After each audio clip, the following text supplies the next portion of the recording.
നമ്മൾ ആത്മീയമായിട്ടുള്ള പാതയിലേക്ക് ഇറങ്ങി വരുമ്പോൾ തന്നെ ആദ്യം മനസ്സിലാക്കേണ്ട ഒരു കാര്യമുണ്ട്.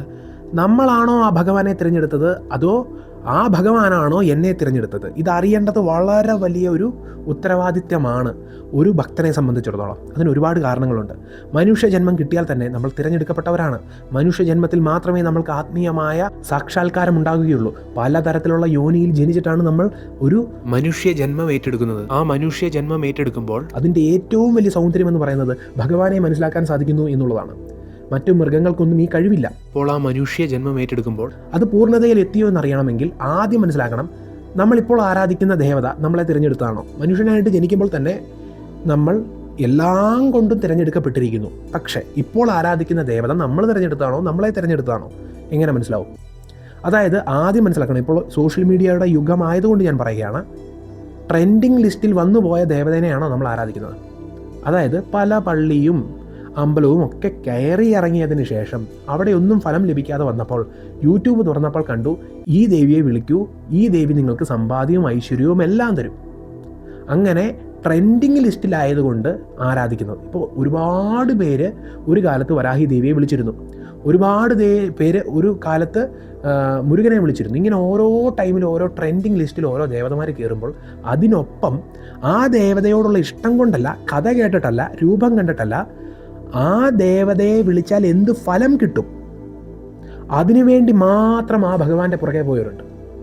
ഇപ്പോൾ ഗുരുക്കന്മാരുടെ കാര്യം അങ്ങനെ തന്നെയാണ്. ഇപ്പോൾ മഹാരാഷ്ട്രയിൽ ചെല്ലുകയാണെങ്കിൽ കുറച്ച് നാൾ മുൻപ് സായിബാബയെ ആരാധിച്ചുകൊണ്ടിരുന്നവർ ഇപ്പോൾ പെട്ടെന്ന് അക്കൽക്കോട്ട് സ്വാമിയിലേക്കായിട്ടുണ്ട്. സായിബാബയും അക്കൽക്കോട്ട് സ്വാമിയും ദത്താത്രേയ ഭഗവാന്റെ അവതാരമാണെന്നൊക്കെ അവിടെ ഇരിക്കട്ടെ, പക്ഷേ സായിബാബയെ പാടെ മറന്നുകൊണ്ട് ദത്താത്രേയ ഭഗവാന്റെ രൂപമായിട്ടുള്ള അക്കൽക്കോട്ട് സ്വാമിയുടെ പുറകെ പോകുന്നവരുണ്ട്. നോർത്ത് ഇന്ത്യയിൽ ചെന്നാൽ, അല്ലെങ്കിൽ പ്രത്യേകിച്ച് മുംബൈയിൽ ചെന്ന് കാണാൻ സാധിക്കുന്ന ഒരു കാര്യമാണ്. നേരത്തെ പല കാറിൻ്റെ ഉണ്ടായിരുന്നത് സായിബാബയാണെങ്കിൽ ഇപ്പോൾ അക്കൽക്കോട്ട് സ്വാമിയാണ്. അങ്ങനെയുള്ളവർക്ക് എന്തെങ്കിലും ഫലമുണ്ടോ എന്ന് ചോദിച്ചാൽ ഒരിക്കലുമില്ല. പക്ഷെ കാലാകാലങ്ങളായിട്ട് ഈ ഒരു ഗുരുവിനെ അല്ലെങ്കിൽ ഒരു ദൈവത്തെ തന്നെ ആരാധിച്ച് വരുന്നവരുണ്ട്, അവർക്ക് നല്ല ഫലമുണ്ട്. കാര്യം അവർ ട്രെൻഡ് മാറുന്നതിനനുസരിച്ച് ദൈവത്തെ മാറ്റാറില്ല. നമ്മൾ വസ്ത്രം മാറുന്ന പോലെ മാറ്റേണ്ട ഒരു കാര്യമല്ല ദേവൻ. നമ്മളുടെ കയ്യും കാലും പോലെയാണ്, അല്ലെങ്കിൽ നമ്മളുടെ ശരീരത്തിലെ ഒരു ഭാഗം പോലെയാണ്. നമ്മൾ വളരുമ്പോൾ നമ്മളുടെ ശരീരഭാഗവും വളരും. അപ്പോൾ നമ്മളുടെ കാല് വളർന്നാൽ കയ്യും വളരും. അപ്പോൾ നമ്മൾ കാലം കഴിയുന്നതിനനുസരിച്ച് നമ്മുടെ ശരീരം വളരുന്നത് പോലെ തന്നെ നമ്മളുടെ കൂടെ വളരേണ്ട ഒരു കാര്യമാണ് ഒരു ഭഗവാനോടുള്ള ഭക്തി. അല്ലാതെ വസ്ത്രം മാറ്റുന്നത് പോലെ മാറ്റാനുള്ളൊരു കാര്യമല്ല. നമ്മളുടെ ശരീരത്തിലൊരു ഭാഗമായിട്ട് ആ ഭഗവാൻ മാറണം. നമ്മൾക്ക് അച്ഛനെയും അമ്മയെ മാറ്റാൻ പറ്റുമോ? ഇന്ന് എൻ്റെ അച്ഛൻ ഇതാണ്, നാളെ എൻ്റെ അച്ഛൻ വേറെയാണെന്ന് പറയാൻ പറ്റുമോ? അതുപോലൊരു ഭാവമാണ് ഒരു ഭക്തനും ഭഗവാനും തമ്മിലുള്ളത്. അത് മാറാൻ പാടില്ല. ഇപ്പോൾ പലപ്പോഴും ട്രെൻഡിങ് ലിസ്റ്റ് എന്ന് പറയുന്ന പോലെ ഞാൻ പറയുകയാണ്, ഇപ്പോൾ അയ്യപ്പ സ്വാമിയെ നമ്മളെല്ലാവരും ആരാധിക്കുന്നവരാണ്. കേരളത്തിൽ ജനിച്ചാൽ തന്നെ അയ്യപ്പൻ്റെ ആളുകളാണ്. അപ്പോൾ അയ്യപ്പ സ്വാമിയോട് പണ്ട് കാലം മുതൽ തന്നെ ഒരു അഭേദ്യമായ ഭക്തി. അതുപോലെ തന്നെ കാളി ദേവി, ദേവിമാരോടും അയ്യപ്പനോടുമാണ് കേരളത്തിൽ ജനിച്ച ഒരാൾക്ക് ഏറ്റവും കൂടുതൽ ഭക്തി തോന്നേണ്ടത്. അത് നമ്മൾക്ക് പണ്ട് മുതലേ, അപ്പോൾ നമ്മൾ ആ ദേവിയോ അല്ലെങ്കിൽ ആ അയ്യപ്പസ്വാമിയായിട്ടൊരു ബന്ധം ഉള്ളതുകൊണ്ടാണ് നമ്മൾ ഈ ജന്മത്തിൽ ഈ ഒരു നാട്ടിൽ വന്ന് ജനിച്ചത്. അപ്പോൾ യഥാർത്ഥ ഭക്തിയാണോ എന്നറിയാൻ വേണ്ടി ഒരു കാര്യം നോക്കിയാൽ മതി. ജനിച്ച കാലം മുതൽ ഇന്ന് വരെ എൻ്റെ അയ്യപ്പ എന്നേ ഞാൻ വിളിക്കുകയുള്ളൂ. ജനിച്ച കാലം മുതൽ ഇന്ന് വരെ എൻ്റെ ദേവിയെ എന്ന് ഞാൻ വിളിക്കും, എൻ്റെ അമ്മേ ദേവി എന്ന് ഞാൻ വിളിക്കും. കാര്യം എന്താ? അത് മനസ്സിൽ നിന്ന് പോകുന്നില്ല. അതെപ്പോഴും ഉണ്ട്, നമ്മളുടെ ഒരു ശരീരഭാഗം പോലെ നമ്മളുടെ കൂടെയുണ്ട്. അല്ലാതെ ട്രെൻഡ് മാറുന്നതിനനുസരിച്ച് വിടാനുള്ള ഒരു കാര്യമല്ല. ഇപ്പോൾ ഒരു പാട്ട് ഫേമസ് ആകുമ്പോൾ ആ പാട്ട് തന്നെ കേട്ടോണ്ടിരിക്കും, അടുത്ത പാട്ട് ഫേമസ് ആകുമ്പോൾ അതിൻ്റെ പുറകെ പോകും. ഒരു പാട്ട് ഫേമസ് ആകുമ്പോൾ അതിൻ്റെ പേരിൽ റീൽസ് ഇടുന്നു, അല്ലെങ്കിൽ അത് കുറേ കൊട്ടിഘോഷിച്ചുകൊണ്ട് നടക്കുന്നു. അതിനുശേഷം അത് മാറുമ്പോൾ അടുത്ത പാട്ട്. അതുപോലെ ദേവനെയോ അല്ലെങ്കിൽ ദേവിയെയോ ഒക്കെ അങ്ങനെ മാറാനുള്ളതല്ല. അത് അത്രത്തോളം പുണ്യമായി കരുതേണ്ട ഒരു കാര്യമാണ്. ഇത്രയും കാലം ഞാൻ വിചാരിച്ചു, ഒരുപാട് ആളുകൾ പറയുന്നുണ്ടല്ലോ, അതുകൊണ്ട് ഈ ദേവനെ വിളിച്ചാൽ ഇന്ന ഫലം ഉണ്ടാകും, അതുകൊണ്ട് കുറച്ച് കാലം ഞാൻ വരാഹി ദേവിയെ വിളിച്ചു. അപ്പോഴാണ് മനസ്സിലാകുന്നത്, അല്ല, ചാത്തൻ സ്വാമിയെ വിളിക്കുമ്പോഴാണ് കൂടുതൽ അനുഗ്രഹം കിട്ടുന്നത്. ചാത്തൻ്റെ അടുത്ത് പോയി അവിടെ ചെന്നപ്പോഴൊന്നും കിട്ടാതായപ്പോൾ അടുത്ത് ഇങ്ങനെ മാറിക്കൊണ്ടിരിക്കുന്ന ചിലരുണ്ട്. ഇങ്ങനെ മാറിക്കൊണ്ടിരിക്കുന്നവർക്ക് ഒരിക്കലും ഒരിടത്ത് ഉറപ്പും ഉണ്ടാകില്ല. ഇങ്ങനെയുള്ളവർക്ക് ആത്മീയമായിട്ടും ഭൗതികമായിട്ടും ഒരു ജീവിത വ്യത്യാസവും ഉണ്ടാകില്ല. ഇപ്പോൾ ഒരു ദേവനെ തന്നെ മനസ്സിൽ കരുതി മുന്നോട്ട് പോകുന്ന ചിലരുണ്ട്. അങ്ങനെയുള്ളവരെ സംബന്ധിച്ചിടത്തോളം ഇന്നല്ലെങ്കിൽ നാളെ അവർക്ക് വിജയമുണ്ടാവും, നല്ല പരീക്ഷണം ഉണ്ടാവും. ആ പരീക്ഷണം കഴിയുമ്പോൾ അവർക്ക് വിജയമുണ്ടാവും. കാര്യം എന്താ? ആരൊക്കെ ഇപ്പോൾ നമ്മളുടെ അടുത്ത് വന്ന് നമ്മൾ ശിവ ഉപാസകനാണെങ്കിൽ, അല്ലെങ്കിൽ ഉപാസകൻ എന്നല്ല, നമ്മളെല്ലാവരും ഭക്തരല്ലേ, 99% ആളുകൾ ഭക്തരാണ്. അപ്പോൾ നമ്മളെല്ലാവരും ഒരു മുരുക ഭക്തൻ്റെ അടുത്ത് നിന്നിട്ട്, എടാ, മുരുകനേക്കാൾ വലിയ ശക്തി എന്ന് പറയുന്നത് ശിവനാണ് കേട്ടോ, ശിവനെ ആരാധിച്ചോ, ഇനി ശിവനെ ആരാധിക്കുമ്പോൾ ചിലർ പറയും ശിവനല്ല കേട്ടോ, മുരുകനാണ് ഏറ്റവും വലിയ അനുഗ്രഹദായകൻ, മുരുകനാണ് ശിവൻ്റെ പോലും ഗുരു. അപ്പോൾ എത്രയൊക്കെ പ്രലോഭിപ്പിച്ചാലും, മറ്റേ ഭക്തൻ വന്ന് പ്രലോഭിപ്പിച്ചാലും, ഇനി രണ്ടാമത്തെ കാര്യം, യഥാർത്ഥ ഭക്തന്മാർ മറ്റൊരു ഭക്തനെ പ്രലോഭിപ്പിക്കാൻ പോകില്ല. നിൻ്റെ ഭഗവാൻ ചെറുതാണെന്ന് പറയില്ല, നിൻ്റെ ഭഗവാനെ വിട്ടിട്ട് എൻ്റെ ഭഗവാന്റെ കൂടെ വരൂ എന്ന് പോലും പറയില്ല. കാര്യം എന്താ? നമ്മൾക്ക് നമ്മളുടെ ഭഗവാനിൽ വിശ്വാസമുണ്ട്, അത് നമ്മളുടെ ആത്മീയ രഹസ്യമാണ്. എനിക്ക് എൻ്റെ ഭഗവാനോടുള്ള ബന്ധം അതെനിക്ക് മറ്റൊരാളോട് പറഞ്ഞ് അറിയിക്കേണ്ട ആവശ്യമില്ല. അയാൾക്ക് വേറൊരു ദൈവവുമായിട്ട് ആരാധന ഉണ്ടെങ്കിൽ, അല്ലെങ്കിൽ ആ ഭഗവാനും വേറൊരു ഭഗവാനുമായിട്ട് അയാൾക്ക് ആത്മബന്ധം ഉണ്ടെങ്കിൽ അതിൽ മുന്നേറിപ്പോട്ടെ എന്ന് വിചാരിക്കുകയുള്ളൂ. ഒരിക്കലും താഴ്ത്താനും പോകില്ല, അല്ലെങ്കിൽ എൻ്റെ ഭഗവാനാണ് കേമനെന്ന് സ്ഥാപിക്കാനും പോകില്ല. പിന്നെ ഒരിക്കലും തൻ്റെ ഭഗവാനെ മറക്കില്ല, വിടില്ല. ഏത് ഭഗവാനാണെങ്കിലും. ഇപ്പോൾ ചിലർ പറയും കൃഷ്ണ നിന്നെ വിളിക്കുമ്പോൾ എനിക്ക് എപ്പോഴും പരീക്ഷണമാണ്, എങ്കിലും ഞാൻ നിൻ്റെ നാമമല്ലാതെ മറ്റൊരു ദേവൻ്റെ നാമം ഞാൻ പറയില്ല. നിന്നെ വിട്ടിട്ട് നീ ഒന്നും തരാത്തതുകൊണ്ട് അടുത്ത ദേവനെ തപ്പി ഞാൻ പോകില്ല. ഞാൻ പറയുന്നത് ഇപ്പോൾ കൃഷ്ണഭക്തനാണെങ്കിൽ ശിവൻ്റെ നാമം പറയുന്നത് കൊണ്ടോ അല്ലെങ്കിൽ മുരുകൻ്റെ നാമം പറയുന്നത് കൊണ്ടോ തെറ്റുണ്ടെന്നല്ല. എല്ലാവരെയും ആരാധിക്കാം. പക്ഷേ എൻ്റെ യഥാർത്ഥ ആരാധനാമൂർത്തി, എൻ്റെ ഹൃദയത്തോട് ചേർന്ന് നിൽക്കുന്ന എൻ്റെ ആരെങ്കിലും ഉണ്ടെങ്കിൽ, നമ്മൾക്കിപ്പോൾ ഒരുപാട് ബന്ധുക്കളുണ്ടായിരിക്കും, പക്ഷേ ഒരു അച്ഛനും അമ്മയേ ഉള്ളൂ. അതുപോലെ തന്നെ നമ്മൾ ഒരുപാട് ദേവതമാരുടെ അടുത്ത് പോകാറുണ്ട്, പക്ഷെ നമ്മൾ ഹൃദയം കൊടുത്ത ഒരു ദേവനേ ഉള്ളൂ. ഹൃദയം കൊടുത്ത ഒരു ദേവനേ ഉള്ളൂ. ആ ദേവനായിരിക്കണം നമ്മളുടെ സകലവും. ആ ദേവനായിരിക്കണം നമ്മളുടെ സകലവും.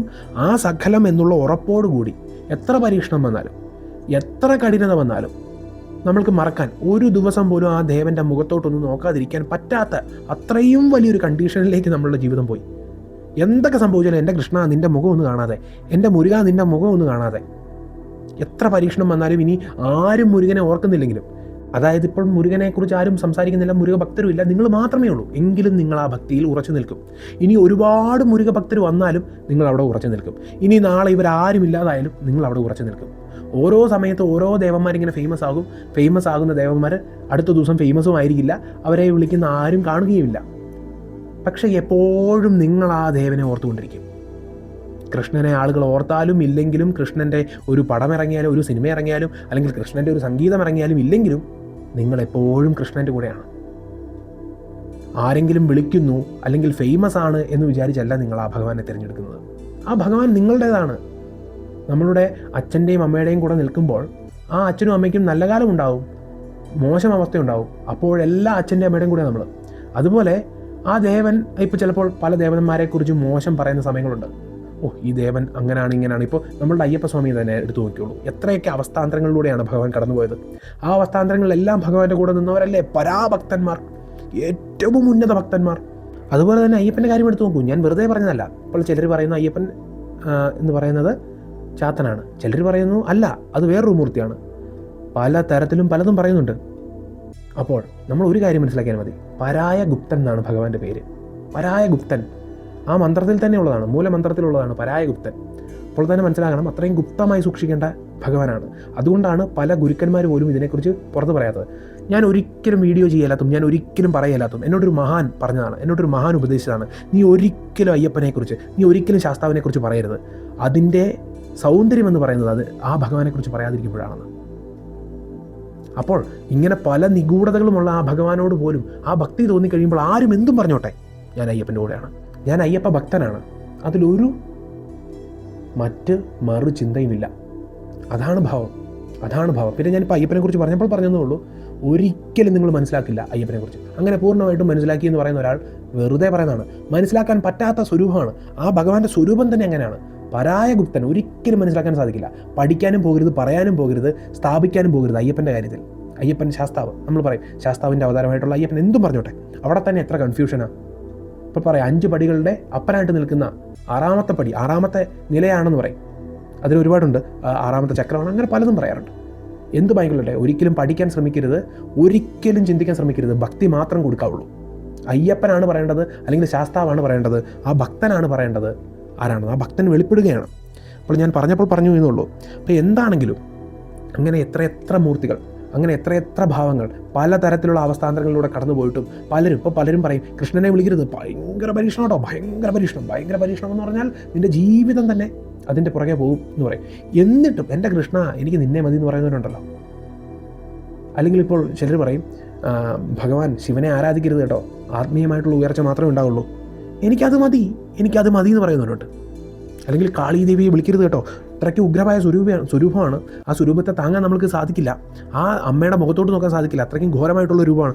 ഇതൊക്കെ കേട്ടാലും ഞാൻ പലപ്പോഴും പല വീഡിയോയിലും മുൻപും പറഞ്ഞിട്ടുള്ള കാര്യമാണ്. ഇതെല്ലാം ഞാൻ പറഞ്ഞിട്ടുള്ള കാര്യമാണ്. പക്ഷേ ഇതൊക്കെ തിരഞ്ഞെടുക്കുന്നതിൻ്റെ ലക്ഷണമാണെന്ന് ഞാൻ ഇതുവരെ പറഞ്ഞിട്ടില്ല. ഇതൊക്കെ ഭഗവാൻ തിരഞ്ഞെടുക്കുന്നതിൻ്റെ ലക്ഷണമാണ്. എത്ര ഘോരമായിട്ടുള്ള രൂപമാണ് കാളി ദേവിയുടേതെന്ന് പറഞ്ഞാലും എനിക്ക് അമ്മ മതി. ആ അമ്മയെ കാണുമ്പോൾ എനിക്ക് എൻ്റെ അമ്മയായിട്ട് തോന്നുക. നിങ്ങൾ എന്തും പറഞ്ഞോ, എനിക്ക് എൻ്റെ അമ്മയാ. അങ്ങനെ പറയുന്നൊരു ധൈര്യമുണ്ടെങ്കിൽ, മനസ്സുണ്ടെങ്കിൽ, അതാണ് ഭഗവാൻ തിരഞ്ഞെടുത്തതിൻ്റെ ഏറ്റവും വലിയ അടയാളം. അല്ലാതെ ഓരോരുത്തർ പറയുന്ന പോലെ നിങ്ങൾ കോടീശ്വരനാകും, നിങ്ങൾക്ക് സ്വപ്ന ദർശനം കിട്ടും, നിങ്ങൾക്ക് നാളെ നടക്കാൻ പോകുന്ന കാര്യം നിങ്ങൾക്ക് മുൻകൂട്ടി അറിയാൻ സാധിക്കും, അല്ലെങ്കിൽ പല സിദ്ധികൾ കിട്ടും, ഇങ്ങനെയൊക്കെയാണ് പലരും പറയുന്നത്. ആ ഭഗവാൻ നമ്മളുടെ കൂടെ ഉണ്ടെങ്കിലുള്ള സൂചനകൾ അല്ലെങ്കിൽ അടയാളങ്ങൾ ഇതൊക്കെയാണ്. ഒരിക്കലുമല്ല, അങ്ങനെ ഒരിക്കലും സംഭവിക്കില്ല. നമ്മൾ കൃഷ്ണനെ ആരാധിക്കുമ്പോൾ അല്ലെങ്കിൽ മുരുകനെ ആരാധിക്കുമ്പോൾ തന്നെ നമ്മൾക്ക് പല സിദ്ധികളും വന്നു എന്ന് വിചാരിച്ചോട്ടെ. അങ്ങനെയാണെങ്കിൽ നമ്മൾ കറക്റ്റ് വഴിയിലല്ല ഉള്ളത്, നമ്മൾ ശരിയായ പാതയിലല്ല. ആത്മീയമായ കൃഷ്ണനിലേക്കോ മുരുകനിലേക്കോ ഒക്കെയുള്ള ഏത് ദൈവത്തിലേക്കുമുള്ള ശരിയായ പാതയിലാണെങ്കിൽ ആദ്യം തന്നെ വരുന്നത് സിദ്ധിയല്ല, മനസ്സാണ് വരുന്നത്. സ്നേഹം, അഭേദ്യമായ സ്നേഹം. നമ്മളെ പക്വതപ്പെടുത്തി കഴിഞ്ഞ് നമ്മൾ പഴമായി, അതാണ് പറയുന്നത്, പഴമാകുന്നവരുടെ ദൈവമാണ് പഴനിമല മുരുകൻ. പഴം നീ അപ്പാ എന്ന് ഭഗവാനെ നോക്കി വിളിക്കുന്നത് പോലെ ഭഗവാൻ നമ്മളെ നോക്കി വിളിക്കും, നീ ഇപ്പോൾ പഴമായെന്ന്. പഴമായി കഴിഞ്ഞതിന് ശേഷം മാത്രമേ ഭഗവാൻ സിദ്ധി അല്ലെങ്കിൽ പലതരത്തിലുള്ള കഴിവുകൾ തരുള്ളൂ. അല്ലാതെ ആരാധിക്കുമ്പോഴേ സിദ്ധി കിട്ടിയെന്ന് പറഞ്ഞാൽ അതൊരിക്കലും നല്ല കാര്യമല്ല. ഇപ്പോൾ കാളി ദേവി ആരാധിച്ചാൽ ഒരു 2 ആഴ്ച 3 ആഴ്ച കഴിയുമ്പോഴേ വലിയ അത്ഭുതകരമായിട്ടുള്ള മാറ്റമുണ്ട്, എൻ്റെ ജീവിതത്തിൽ ഒരുപാട് സിദ്ധി കിട്ടി, എനിക്ക് മുൻകൂട്ടി തിരിച്ചറിയാൻ സാധിക്കുന്നു. ഇതൊന്നും വലിയ കാര്യമല്ല, ഇതൊരിക്കലും നല്ല കാര്യമല്ല. പക്ഷേ യഥാർത്ഥ ഭക്തൻ എന്ന് പറയുന്നത് ആദ്യം ഉണ്ടാകുന്നത് ആ ഭഗവാനുമായിട്ടുള്ളൊരു ചേർച്ചയാണ്, മാനസികമായിട്ടുള്ള ചേർച്ച, മാനസികമായിട്ടുള്ള ഐക്യം. ആ ഭഗവാനില്ലാതെ ഒരു ദിവസം പോലും കഴിച്ചു കൂട്ടാൻ പറ്റാത്ത അവസ്ഥ. ഇപ്പോൾ ഞാൻ പറഞ്ഞല്ലോ, ട്രെൻഡിങ് ലിസ്റ്റിൽ കയറിയപ്പോഴായിരിക്കും ചിലപ്പോൾ ഒരാൾ ഒരു ദേവിയെക്കുറിച്ച് അറിഞ്ഞത്, ഒരു ദേവനെക്കുറിച്ച് അറിഞ്ഞത്. ഇത്രയും കാലം പലർക്കും അറിയില്ലായിരുന്നു വരാഹി ദേവി ഒരു പക്ഷേ വരാഹി ദേവിയെ കണ്ടപ്പോൾ ഒരു സ്നേഹം. അല്ലാതെ ഇതിനു മുൻപ് പല ദേവതമാരുടെ അടുത്ത് നിന്ന് പരീക്ഷിച്ച് അവിടെയെല്ലാം പരാജയപ്പെട്ടത് കൊണ്ട് ഇനി ഇവിടെ നിന്ന് വല്ലതും കിട്ടുമെന്ന് ഓർത്ത് ഇവിടെ വന്നതല്ല. ആ ദേവിയെ കണ്ടപ്പോൾ, ആ ദേവിയുടെ മുഖം കണ്ടപ്പോൾ, ആ ദേവിയുടെ സ്വരൂപം കണ്ടപ്പോൾ എനിക്ക് എൻ്റെ അമ്മ എന്നുള്ളൊരു ഭാവം തോന്നി. അതുകൊണ്ട് ഞാൻ അമ്മയുടെ അല്ലെങ്കിൽ ആ ദേവതയുടെ ആരാധകനായതാണ് അല്ലെങ്കിൽ ഭക്തനായതാണെങ്കിൽ തീർച്ചയായും അത് ശരിയാണ്, തിരഞ്ഞെടുത്തത് തന്നെയാണ്. അല്ലാത്ത പക്ഷം എന്തെങ്കിലും ആരും സമ്മതിച്ച് തരാൻ പോകുന്നില്ല. ഈ കമൻറ്റ് ബോക്സിൽ ഒരു മനുഷ്യൻ സമ്മതിച്ച് തരാൻ പോകുന്നില്ല എന്തെങ്കിലും കാര്യത്തിന് വേണ്ടിയാണ് ഞാനൊരു ദേവതയെ വിളിച്ചു തുടങ്ങിയതെന്ന് ഒരു ആൾ സമ്മതിച്ചു തരില്ല. അതുപോലെ തന്നെ ഒരു കാര്യം പറയട്ടെ, ഇപ്പോൾ ആ ഭഗവാൻ തന്നെ നമ്മളെ തിരഞ്ഞെടുത്തതാണെങ്കിലും നമ്മൾ ആദ്യം ചിലപ്പോൾ ഒരു കാര്യം നടക്കാൻ വേണ്ടിയായിരിക്കും ഇപ്പോൾ കൃഷ്ണനെ വിളിക്കാൻ തുടങ്ങിയത് അല്ലെങ്കിൽ മുരുകനെ വിളിക്കാൻ തുടങ്ങിയത് ഒരു കാര്യസാധ്യത്തിന് വേണ്ടിയായിരിക്കും. പക്ഷെ വിളിച്ച് ആരാധിച്ച് ഉപേക്ഷിക്കാൻ പറ്റാത്തത്രയും ബന്ധമുണ്ടായെന്ന് വിചാരിച്ചു. അതും ആ ഭഗവാൻ നമ്മളെ തിരഞ്ഞെടുത്താണ്. അല്ലാതെ ഈ കാര്യം നടന്നു കഴിയുമ്പോൾ ഉടനെ ആ ഭഗവാനെ ഉപേക്ഷിച്ച് അടുത്ത ഭഗവാന്റെ പുറകെ പോവുകയല്ല, അല്ലെങ്കിൽ നടക്കാതാകുമ്പോൾ അടുത്ത ദേവൻ്റെ പുറകെ പോവുകയല്ല. ഒരു കാര്യത്തിന് വേണ്ടി ആരാധിച്ചോ. ഒരാൾ എന്നോട് പറഞ്ഞു, മുരുകനെ ആരാധിച്ചോ, ദേവി ആരാധിച്ചോ, നിനക്ക് ഇന്ന കാര്യം കിട്ടുമെന്ന് പറഞ്ഞു. പക്ഷെ നമ്മൾ ആരാധിച്ച് വന്നപ്പോൾ ആ ഭഗവാനോട് അഭേദ്യമായുള്ള സ്നേഹം തോന്നി. ഇപ്പോൾ ഒരു യൂട്യൂബ് വീഡിയോ കണ്ടു, ഇന്ന ദേവനെ ആരാധിച്ചു, പക്ഷേ ആരാധിച്ചു വന്നപ്പോൾ അഭേദ്യമായ സ്നേഹം തോന്നി. അവിടെ നിന്നും വേറൊരിടത്തോട്ടും പോകാൻ തോന്നിയില്ല. അതാണ് നമ്മളുടെ ഹൃദയം നമ്മളെ ചതിക്കില്ലെന്ന് പറയുന്നത്. ഹൃദയം കാട്ടിത്തരും, ഇത് നിൻ്റെ ദേവനാണ്. ആരാധിച്ചു തുടങ്ങുമ്പോൾ ആ ഭഗവാനോടുള്ള സ്നേഹം കൂടുമ്പോൾ, ഹൃദയബന്ധം കൂടുമ്പോൾ, ഹൃദയബന്ധം കൊണ്ട് നമുക്ക് മനസ്സിലാവും ആ ദേവൻ നമ്മളെ തിരഞ്ഞെടുത്താണ്. അല്ലാത്ത പക്ഷം ഓടി നടക്കുന്നവരാണ് തിരഞ്ഞെടുക്കാത്തവർ. ഭഗവാൻ തിരഞ്ഞെടുക്കാത്തവരുടെ ഏറ്റവും വലിയ ഒരു സൈൻ മാത്രമേ ഉള്ളൂ, ഓടി നടക്കും. ഇവിടെ കിട്ടിയില്ലെങ്കിൽ അവിടെ പോകും, അവിടെ കിട്ടിയില്ലെങ്കിൽ അവിടെ പോകും, പള്ളിയിലും കയറും, അമ്പലത്തിലും കയറും, എല്ലായിടത്തും കയറി കാര്യസാധ്യത്തിനായിട്ട് നടക്കും. അവിടെ കിട്ടാത്തപ്പോൾ ഈ ദേവതയുടെ അടുത്ത് ആ ദേവതയുടെ അടുത്ത് ഇങ്ങനെ മാറി നടക്കും. അങ്ങനെയുള്ളവരെയാണ് തിരഞ്ഞെടുക്കാത്തവർ എന്ന് പറയുന്നത്. അല്ലാത്ത പക്ഷം ഒരു ദേവതയെ എങ്ങനെയും വിളിച്ചു കൊള്ളട്ടെ. ഇനി ഞാൻ ട്രെൻഡിങ് ലിസ്റ്റിൻ്റെ കാര്യം പറഞ്ഞല്ലോ.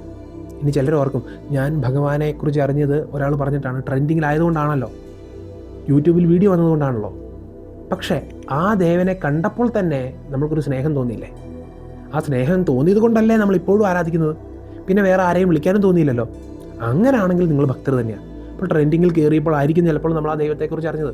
ഇപ്പോൾ ഞാൻ പറഞ്ഞല്ലോ, കേരളത്തിൽ ജനിക്കുന്ന എല്ലാവരും അയ്യപ്പ ഭക്തർ തന്നെയാണ്. എല്ലാവരും ഒരു വിധത്തിൽ മറ്റൊരു വിധത്തിൽ ശബരിമലയിൽ പോയിട്ടുള്ളവരാണ്, അല്ലെങ്കിൽ എങ്ങനെയെങ്കിലും ഭഗവാന്റെ പാതയിൽ വന്നിട്ടുള്ളവരാണ്. പക്ഷേ അതിൽ എത്ര പേർ നല്ല ഭക്തരുണ്ട്? എത്ര പേർ അയ്യപ്പനില്ലാതെ ജീവിക്കാൻ പറ്റില്ലെന്നുള്ള കണ്ടീഷനുള്ളവർ എത്ര പേരുണ്ട്? അങ്ങനെയുള്ളവരാണ് യഥാർത്ഥ ഭക്തർ. അങ്ങനെയുള്ളവരായി മാറിയോ എന്ന് നമ്മൾ വിചാരിച്ചാൽ മതി, ചിന്തിച്ചാൽ മതി. അല്ലാതെ ഓടി നടക്കുന്നവരും ഉറച്ചു നിൽക്കുന്നവരും തമ്മിലുള്ള വ്യത്യാസമാണ് ഭഗവാൻ തിരഞ്ഞെടുത്തവരും ഭഗവാനെ തിരഞ്ഞെടുത്തവരും തമ്മിലുള്ള വ്യത്യാസം. ഭഗവാനെ തിരഞ്ഞെടുത്തവർ ഇനിയും തിരഞ്ഞെടുക്കും. ഇനിയും പല ദേവതമാരെ ഇനിയും തിരഞ്ഞെടുക്കും. പക്ഷെ ഭഗവാൻ തിരഞ്ഞെടുത്തവർ അവിടെ നിൽക്കും. ഇനി അവരെ തിരഞ്ഞെടുക്കാൻ ആരും വരില്ല. നമ്മൾ തിരഞ്ഞെടുക്കുന്നതല്ല മാതാപിതാക്കൾ, നമ്മളെ തിരഞ്ഞെടുക്കുന്നവരാണ്. അല്ലെങ്കിൽ നമ്മൾക്ക് സംഭവിക്കുന്നതാണ്. നമ്മൾ തിരഞ്ഞെടുത്തിട്ടാണോ നമുക്ക് മാതാപിതാക്കൾ ഇന്ന ആളായിരിക്കണം നമ്മൾ തിരഞ്ഞെടുത്താണോ? അല്ല. ആ സ്നേഹവും ആ ഒരു എന്താ പറയുക, ആ മമതയൊക്കെ അവർക്ക് നമ്മളോട് തോന്നും, നമ്മൾക്ക് തിരിച്ചും തോന്നും. അതാണ് ഈ പ്രപഞ്ചത്തിൻ്റെ നിയമം. ഒരിക്കലും നമ്മളുടെ അച്ഛനെയും അമ്മയെയും സ്നേഹിക്കുന്ന പോലെ നമുക്ക് മറ്റൊരാളെ സ്നേഹിക്കാൻ പറ്റില്ല. അതുപോലൊരു ബന്ധം ഒരു ദേവനുമായിട്ട് തോന്നിയാൽ അവിടെ ഉറപ്പിക്കൂ, അതാണ് നിങ്ങളുടെ ദേവൻ. അല്ലാതെ ഓടി നടക്കുന്നവർക്ക് ഒരിക്കലും ഇന്നേ വരെ, ഈ നിമിഷം വരെ കണ്ടെത്താൻ സാധിച്ചിട്ടില്ല അവരുടെ ദേവനെ. അഹോബിലം, അഹോബിലം.